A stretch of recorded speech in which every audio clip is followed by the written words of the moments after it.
بلوچستان کے سرحدی تحصیل ماشکیل سے ہمارے گدروشیا پوائنٹ کے نمائندہ نصیر کبدانی کی رپورٹ کے مطابق اسسٹنٹ کمشنر ماشکیل محمد عرفان خلجی کا اچانک سول اسپتال ماشکیل کا دورہ۔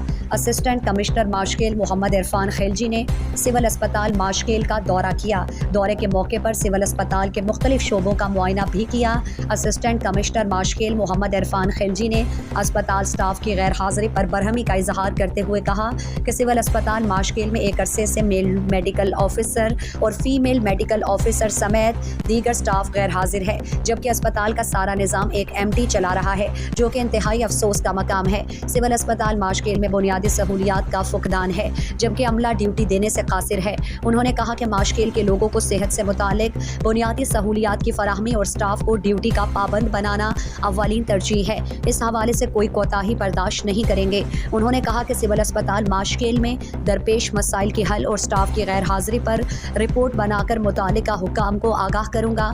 انہوں نے کہا کہ ماشکیل کے باسیوں کو صحت کے حوالے سے سہولیات فراہم کرنا ہے۔ روزانہ کی بنیاد پر سول اسپتال ماشکیل کا دورہ کروں گا۔ مزید دلچسپ معلومات اور خبروں سے آگاہ ہونے کے لیے Gedrosia point Facebook page, Instagram, Twitter کو فالو اور یوٹیوب چینل کو سبسکرائب کریں۔ بیل آئیکن بٹن دبانا نہ بھولیں